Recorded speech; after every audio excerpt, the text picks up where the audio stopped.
Shalom, my bitches. My end is here with NFY bringing you The Human Art by Sandtrout. I sipped my tea as I read over the missive arrayed upon my desk. Good news or bad? It was difficult to say at the time.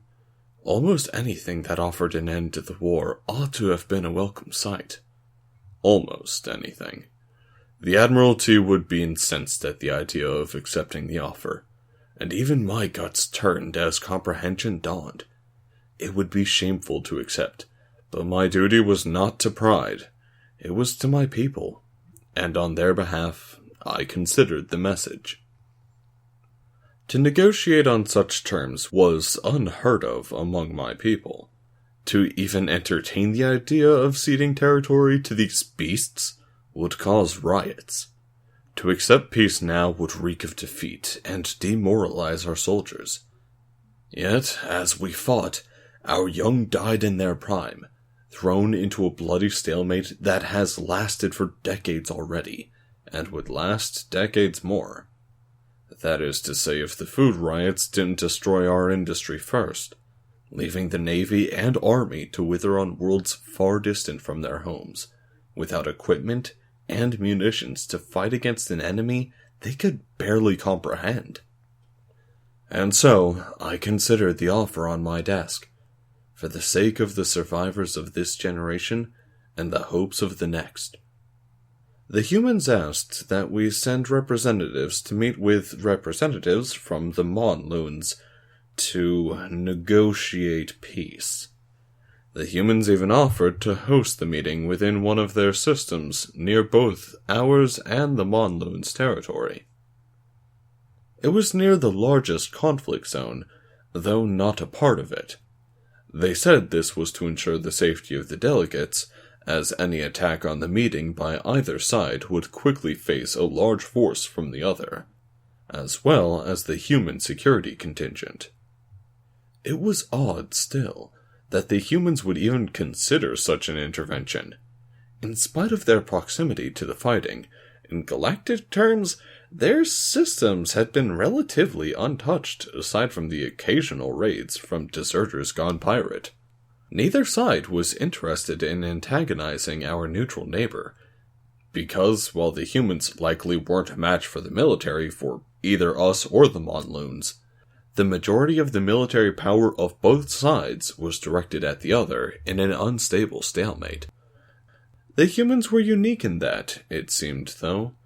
They were friendly not just with themselves, but actively sought conversation with any and every sapient species they met. And if rumors were true, a few non-sapient species as well. I'd always considered it amazing to the point of incredulity that they hadn't been conquered by one of those species yet. I supposed I should be thankful for their luck, as they might provide a chance to end this meat grinder of a war. The security was extensive. The human interstellar government had mobilized a Navy strike force to sit in orbit, and given their history, probably had a couple more hiding in the asteroid belt, or ready to jump in at a moment's notice. I suppose I shouldn't have been surprised that they actively encouraged us to bring whatever ground security detail we felt was appropriate to ensure the safety of our delegates. I was certain that the streets outside of the meeting looked similar to the combined arms battle currently being waged along the border worlds between my own species and the Monloon territory. Similar, except the mass accelerator shots, plasma, and explosives creating staccato lightning. The soldiers within my retinue were not our most skilled, truth be told, but they were our most disciplined, and they had been instructed to only respond after a verified first strike from the Monloon escort. I hoped the Monloon soldiers had received similar orders. When I exited the personnel carrier serving as my transport, it was in an enclosed garage, presumably below the street level. My armored and armed security team stood in contrast to the simply garbed human interpreter. I had informed the human leadership that I was competent in understanding the Monloon language from intelligence intercepts, but they had insisted on offering their own interpreters to both delegations. At that point, I decided that this might have been wise on their part, as I realized I could not even interpret the human's expression at the time.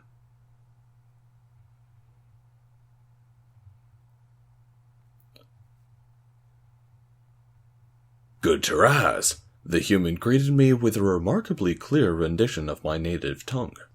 "Rise and be good," I gave the customary response as we entered the building. "We've had the chance to meet, but what do we know about the other delegation?" I asked, transitioning to the human tongue on the last word, as there was no direct translation in our own tongue. English, they called the language, strangely. Not Terran, or Earthling, or human. English. It was just one oddity of an odd species, though, and I decided not to ask into it. "The Monloon sent a matriarch named Under River Over Forest, or at least that's the best translation my colleagues can come up with." The human spoke a bit slowly, but clearly like a subordinate. "That is acceptable," I stated as I processed the information.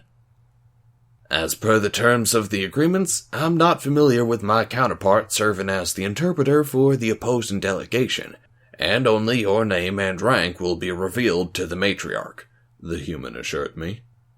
I gestured in confirmation that I understood. I was the chief of civil operations under the Prime Minister, so I didn't doubt the matriarch would be at least aware of my existence. For my part, our reconnaissance had informed me of the movements and actions of the matriarch, and assured me she was capable of making decisions that would carry weight. We entered the designated room, my interpreter's chin held high in supplication, and I with my head lowered in authority. The other delegation entered from the other side, their human interpreter seated upon a sort of rolling sled that also carried the bloated matriarch. This lifted my hopes that even if this negotiation failed, the humans obviously respected myself and my people more than the Monloons. In the center of the room was a rectangular table with the long sides towards each of the incoming delegations. At one of the narrow sides sat a third human, dressed similarly to my own interpreter, though significantly older based on the light hair and wrinkles. My own security detail stared cautiously across the table at the armored Monloons escorting the matriarch. The older human gestured to each of the delegations, and we both took our places at the table. I slowly lowered myself onto a cushion, and the matriarch's sled simply slid up to the table. Then the older human spoke, with my own and the Monloon's interpreter, converting the words to their respective languages. "And now we commence the first Ilarian conference, regarding the war between the Monloon and Imtali nations. The Imtali delegation has been granted the right to speak first." I nodded and spoke to the interpreter. "I wish to start by asking which contested worlds the Bug is willing to withdraw from to stop the war." My interpreter's face twitched as he listened, but he made no complaint and relayed the information to his counterpart in his own tongue, and then the Monloon interpreter recited the information to the matriarch. At that point, I realized how tedious this negotiation was going to be, and that I needed to weigh my words. To my grasp of their language, the matriarch responded with, "The ones the lizard is tired of breeding on." I started to bristle at the insult, but the follow-up by my interpreter ensured me that the correct translation was, "There are many neither of us wish to die over." The human had already proven he had a better grasp of my language than I had of the Monloon tongue, and the translation of symbolic language was one of the humans' primary reasons for insisting on their own interpreters.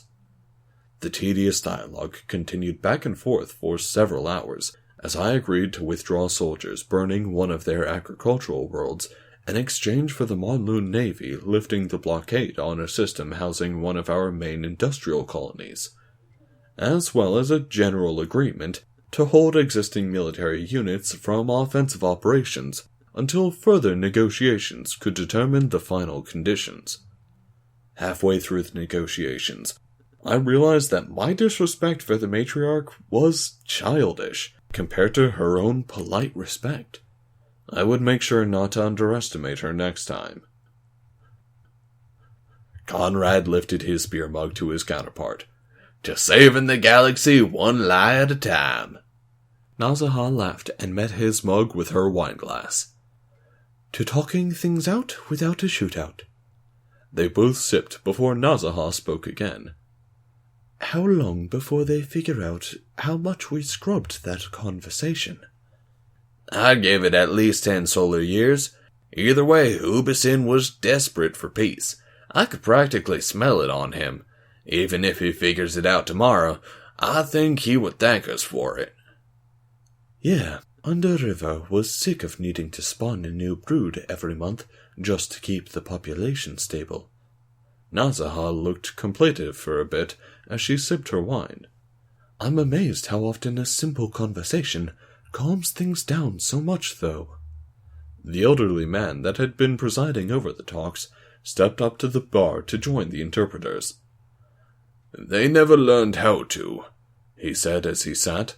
Think of all your assignments, all the cultural background and history you have to research before these jobs. Conrad chuckled. It's easy. Most of them unified their cultures millennia ago. I had to do more research before I was confident Nessie's dad wouldn't kill me for dating his daughter. Nazaha lifted her eyebrows suggestively at Conrad over her glass. And I thought your parents were going to kidnap me for a baptism when they learned I was Muslim. The old man grinned. Exactly. Humans spread so fast and far on our planet that when we settled down, we didn't know each other existed any more than we knew about the Monloons or Imtali. When we started meeting again as civilizations, we were practically aliens. We learned how to deal with the other, eventually without needing to just eradicate them. We learned about the difficulties of communicating across cultural barriers, and invented entire sciences around it. We learned that different is sometimes useful and beautiful. Conrad pondered that a bit. I suppose I see your point. It would have been beautiful and hilarious if she had actually worn the gold bikini. Alright guys, I hope you enjoyed that. Be sure to check out my SoundCloud, link in the doobly-doo description, whatever the fuck. And go ahead, leave a like if you enjoyed it, subscribe if you want to hear more of the stuff that I'm doing, and have a nice one, y'alls.